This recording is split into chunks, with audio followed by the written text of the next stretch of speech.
Yan, magandang araw po sa ating lahat mga kapuni. Nandito tayo kila Lola Francisca. Maupay! Hello, mga kapuni. Huwag mo yan namain. Kaya pa. Bakit puyat? Anong ginawa mo? Nagano ko isa. Sige, pamungaw-pungaw anay. Panginano anay. Tara, silong kayo dito, mainit. Magpapahilot. Magpapahilot kami, apoy. Adhin minasusan. Ipipa. Pwedeng pumasok. Sige po. Kumusta ka na, apoy? Okay lang. Kahit ganito lang ang mga buhay, okay lang. Parang walang mga sakit. Bakit? Ayos lang. Ba't ho kayo napuyat? Anong ginawa niyo kagabi? Hindi, nanonood kami ng... Ha? Nanonood kami ng mga... Mga? Ano nila kay Romel, yun sa TV. Ano yun?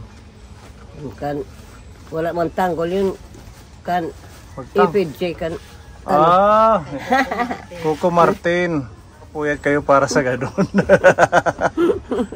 Libangan, sir eh. Libangan. May good news ako sa inyo. Sige, sir. O si tatay, si nanay Ninita, yung hinilot nyo, okay na siya. Ano nga, sir? Mm. Yun, di ba ayaw niya mahilutin yung kamay? Kasi ayos na daw. Ang sabi niya? Yun, di ba yung kasama natin na lalaki na matangkad? Na Oo. kalbo? Si Tita Wanda. Oo.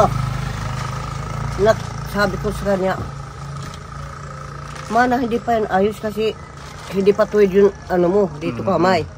Hilutin ko yan. Eh, siyempre, pag halimbawa, yun, idiniin ko dito sa sahig. Tapos, ginangan ko, di diretsyo na, nagdiretsyo na yung kamay niya na natuwid, sabi naman. Aray, sabi niya, ang sakit naman anak, siyempre, hindi pa tapos yun, ano, ng buto mo, na, hindi tuwid pa kung sinakon. Sabi naman yung lalaki, Mana, di, ayos na, wala na yun, nagtama na it, manakon, ayos na yan. Pinuntahan namin nung isang araw. Opo. Nakakalakad na siya. Kasi yung mga ano niya, yung dito, na ano lang yan, hindi masyado hindi na, ano, hindi na pilay. Yung, parang nabubugla, sir. Hindi na puruhan. Hindi na puruhan. Nabubog lang yung mga, ano niya, yung... Nabugbog lang yung laman. Nabugbog talaga yan. Pero ngayon, nagiinom pa rin siya ng alaksan kasi kumikirot-kirot daw. Siyempre yung mga ugat nila. Tapos pag minsan sumasakit kaya okay naman, nakakalakad na siya, nakakatayo. Ang lang, kumikirot daw yung dito sa balakang. Sabi nga ng ating mga viewers, kung pwede daw dublihan ng hilot. Opo. Pwede naman ba kasi yun? sabi naman niya okay na. Hindi naman siya nagpa-balik doon sa paghilot ko eh. Hindi, nagpahilot ulit siya sa iba naman, doon sa Sabang. Taga Sabang. Kasi malayo ka dito eh. Opo. Kaya nagpahilot na lang siya doon. Sabi niya na pinuntahan na lang niya. Pero okay na siya. At least nahilot mo din. Ito si Kuya Lumi. Wala kang pasok, Kuya Lumi. Meron yan. Hindi pa pumasok ngayon. Mag-alas 2 na. Hindi na yan. Kuya Lumi. Kumusta ka na? Halika. Nahihiya nanay. Mahihain pa din si Lumi. Yan. Pwede mong hilutin si Pepa kasi may siya ngayon. Minasusan. Masakit iti Ate Linggoy. Magpapahilot si Pepa. Ganon pa rin ito. Mahilig kasi mag-grass cutter. Ano yan yung pinambuhat namin na yung pagluto, mabibigat. Siyempre Yung ganyan yan. nagpeding kayo? Kasi halimbawa, mabigat na yung trabaho mo, yan napapagod na yan yung kamay mo eh. Ito, masakit. Dito.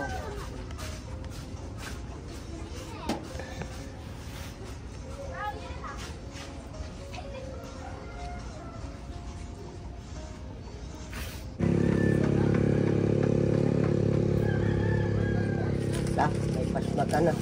pasma na ano. Dapat huwag kang magbabasa pagka ano, Pagpagod ka, tapos ng at trabaho. saka, pag halimbawa, mayroong kapawis at saka pagod, huwag ka muna magpasa. Ganyan yan. Nagtatawas ka din, nanay? Hindi, inaano ko lang binubulong sa tainga. Yung inaano ko. Kala ko nagtatawas ka din. Kaya masakit dahil sa ano, napasma. Lalo na pag malamig. Mabuti naman hindi nagkikirot ito. Masakit.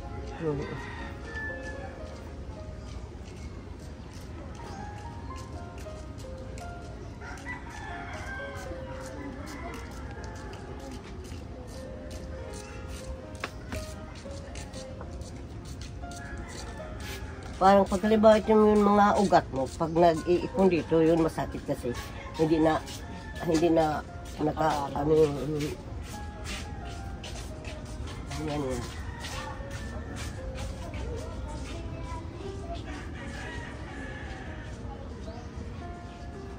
Tingnan mo ang pawis.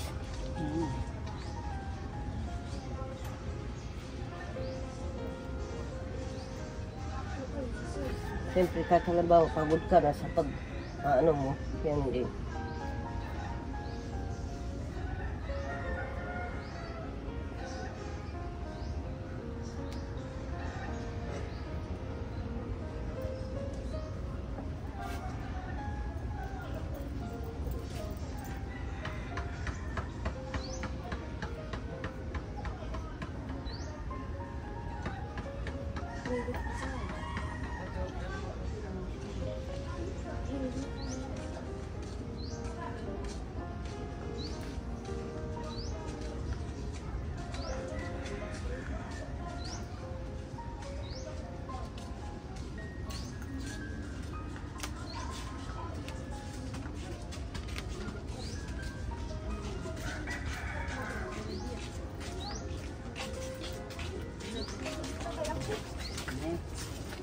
Okay na.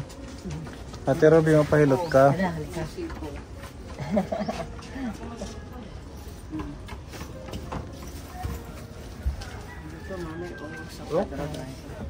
Nahilot ito ni nanay noon, noong December, nawala.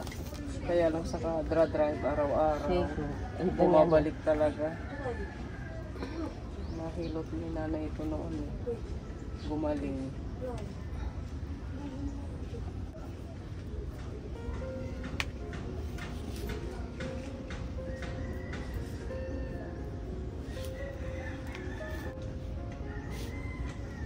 Dati, anong tinda mo dito, nanay? Marami. Sari-sari. Opo. Bakit ho natigil? Siyempre, di ba siya naiwasan yung mga utang at saka hindi naman diretso nagbabayad. Ngayon, pag halimbawa ganun din kami, pag walang mga trabaho, hindi naman, pag halimbawa nakuha kami dito, wala naman namin binabayad eh. Nagagamit nyo rin pala. Oo, nagagamit din. Kaya pala, hindi magandang nagpapautang sa tindahan. Ano? Oo, mabuti naman yung iba, pabayarin. Paano yung iba Yung na iba naman, hindi naman kahit tag-ilan buwan eh. Paano naman may dagdag dyan? Ibig sabihin madami kang stock dati kasi madami Oo, istante. sir. Talaga. Marami. Kahit nga noon nagtitinda ako ng mga bigas, Oh? yun mga patuka ng manok. Mm. Maganda talaga ang ano ko yan. Yung, kahit halimbawa, nakaano ako ng 21 sako. Oh? Pero tag-dalawa lang kara-araw yung nakuha ko. Pero mabinta yun. Ang ano lang, dahil sa pautang kaya nalugi. Siyempre wala naman ay dagdag na ano yung pera. Yan. Wala na. Lalo na ngayon na maghirap yung mga... Mahal ng bigas ngayon, 59 Oo, na. sir. Talaga. 62 yung ano dyan. 62 dito. 1 kilo. Yung ano lang, adiri commercial, 57. Yung Jaguar, 62. Opo. Mahal dito, ano? Ha? Pag nag-100, magtanim na lang tayong kamuti. Dapat lang. Yun na lang ang ating Mm. pinakakanin. Tsaka saging.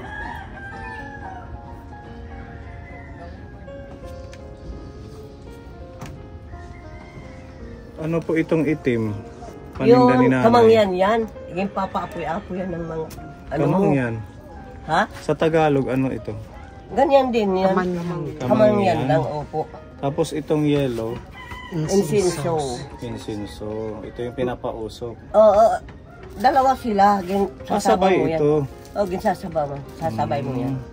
Ano to, mga kahoy? Parang gano'n. Oo, yun. Parang ano yan sa kahoy. Parang, kumbaga langka. Yun, ano nila. Katas. Ito yun. Ay, oo, inaano nila yan. Kamangyan daw. Po. Ano po ang ano na ito? Ano yung kanyang gamit? Sus, marami yan. Ang gamit yun. Para sa ano Para po? sa atin. Para sa mga atin. bahay. O tsaka saan ka naman magpunta. Ganun din eh. Anong gagawin mo sa... Ito, pag halimbawa, pag mayroong halimbawa nararamdaman nyo dito sa bahay nyo nga, parang natakikika, pwede ni... Mga bad spirit? Opo. Pwede ni, pag ano ka ng baga, yun, apoy, sa lahat ng bao, ilalaw, papausok ka. Sabay yan, sabay. Opo. So anong mangyayari pag pinausok? Mawawala yan, ano sila, pag nakaon. Mawawala sila. Yun yung ginagamit sa simbahan, di ba? Opo. Ngayon nagbibindisyon, yan. Yan, kamang yan. May dala ho kaming ayuda para sa inyo ngayong buwan ng Marso. Salamat po. Para makaano sa pagkain nyo ni Lomi. Yan. Salamat, sir. Meron ho tayong sponsor si Tita Beth ng Australian. Alala nyo si Tita Beth? Ay, oo, nagpunta dito. Nagpahilot sa'yo, nagpagawa ng ano, yan ho. sabit, gano'n. Po. Oo, nagbigay siya ng 2,000 peso na groceries. Salamat. Diba kahit nasa Australia siya, naalala niya kayo. 10 kilong bigas. Yan, meron tayong 10 kilong bigas yan para kay Nanay Francisca. Tapos, Ito mga grocery. Salamat po sa italo. Yung mga ano na to, kaiba na... oh, ayan. Salamat, sir. Pwede. Mabuti Cake na bar. yan. Salamat, tito. Mga biskwit. Ito. Thank you. Tapos ito, bago ito, Nanay, Mickey. Ay, oo. Masarap yan sa itlog or sa sardinas. Salamat. Yung udong at saka miswa. Pareho din. Lagyan mo lang din ng gulay. Linalagyan ko ng gulay. Talmos, ng mga kaunting pa. Malunggay. Yung malunggay at saka gabi. Ilalagyan ko ng Tapos may asukal tayo, Nanay. Thank you. Pangkapi. At ito, Nanay, isang masustansyang timplahin sa umaga. Pang-almusal. Salamat. Parang ano rin yan eh. Parang Milo. Noon nga nabili ako ng ganito yun pa. Pero iba yun nito. Oh, masarap yan, masustansya. Adult Thank you. Plus na bear brand. Na rin po yan. Salamat. May pangluto. At may pangpalaman sa tinapay. Thank you, ma'am. Ito po. At may mga sardinas po, Nanay. Ito po yung sardinas natin. May century, corn beef, may wow ulam, tapos may fiesta beef loop. Ayan po. At saka may sardinas po. Makerero po. Okay. Nanay. Okay. Lagay doon sa estante natin. Tsaka ito po, may itlog po tayo, Nanay. Ayan po, Nanay. Salamat. Lagain mo para may pang-almusal o pang-snack kayo. May Ay, oo. panghugas ng mga Ang galing. plato. Salamat. May sponge na kasama. Thank you. May pangpaligo. Ayan. Okay. Tsaka may ito mga panglaba. Powder at saka barita. Yan, Salamat. daming ayuda ni Nanay. Siyempre may sunrocks na din tayo ngayon para panglinis ng bahay, sa labada din. Opo. Yan, Salamat. Tsaka may mantika tayo, Nanay. Ayan. may pangluto. Panggisa. Tsaka sibuyas, bawang, pamintang durog at saka buo. Thank Ito you. po, Nanay. Salamat, Tita Beth. At saka lahat naman sa inyo. Salamat din. Nawa sa atin ang Diyos para lahat tayo magmasigla yung katawan natin. Tapos, sir, papasensya kayo pag nagkakamali. Bakit hindi naman kayo nagkakamali? Nagkakamali sa Patagalog. Oo, Tagalog kasi hindi pati sana yun iba eh. Maintindihan na nila yun. Kahit binarok-barok na Tagalog, okay na ano nanay. Ayan. Tapos meron pa tayo dito, yung favorite mong langis. Wow, takay, thank you, sir, sa inyong lahat. Yun ang paborito ko rin sa pag, sa katawan ko yan. Pinapabigay yan ni Tita Nini Borlagdan. Salamat. Tita, hindi yan, basta yung katawan mo, inano mo, sa Tagalog.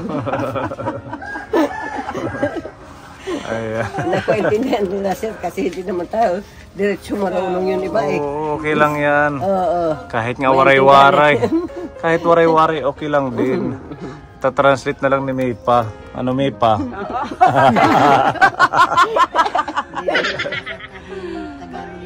Pakunti-kunti lang. Yun talagang hirap mag-vlog dito sa atin kasi Sir, talaga. yung iba, yung emotion dahil nga mga waray-waray tayo, hindi mailabas. Tayo ng pagsalita Hindi na mailabas pag Tagalog. Unlike pag nag-vlog ka sa Luzon, mga Tagalog, bihasa sila. Tayo dito minsan nababaluktot ang dila kakasalita. At saka, akala natin nga tama ang bigkas. Yung pala mali, ano. Ganyan din ako minsan, na ano ako sa pagsasalita ng Tagalog. Sasabihin mo, masakit ang aking lawas. Masakit ang aking katawan ng aking lawas. minsan tumatawa na lang din ako sa mga nabablog natin kasi siyempre, napaghahalo ang waray. Ako yan ang ganyan na hindi tama yung salita ko. Naku, nakakahiya naman yan. Hindi yun. Kuya Ilo. Halika Kuya Ilo. Ilo or Lomi? Lomi. Hindi na Ilo. Dire. Bigyan natin siya ng ito cake bar. Masarap yan. Masarap yung cake bar. Yung tawanan nga ako nila yung mag-ama eh. Kuya, nag-snack ka. Mahiyain eh. Ano ba yan? Maano ka? Ayan mo na. Ayan, ang apo ni Lola. Malaki na siya. 11 years na eh. 11 years old na. Ayan, di ba? Thank you so much Tita Beth ng Australia sa mga ayuda kay nanay. Malaking tulong itong maibibigay sa inyo buwan-buwan, ano? Opo, sir. Salamat, Tita Beth. At saka, awa tayo ng Diyos, awan tayo ng Diyos lahat. At saka, maging lusog ang katawan natin lahat. Tingnan mo, meron siyang 10 kilong bigas. Salamat. Samantala, 59. Ang mga bigas na yun. 59 yan sa Borongan, dito sa inyo 62. 59, 60, 61. 3 piso ang difference. Siyempre yung kanang gasolina pa, sir. Oo nga, no? Sa bagay, yung pumasahe, Pumasahe pa. Ganyan din, sir. Ano sila yan? Yan, para meron kayong pambili ng ulam, kasi meron na tayong bigas, mga groceries. Ito naman pambili nyo ng tinapay at saka ulam, pinapabigay ni Tita Fedy ng New Jersey. Salamat, salamat. Tita Fedy, salamat po sa ibinigay mo sa akin yun, pera. Yan, kumpleto. Ano, apoy? Opo, salamat, meron sir. ng grocery, meron ng pambili ng sudaan. Saan ka pa? Kakapalit na yun sa rabon.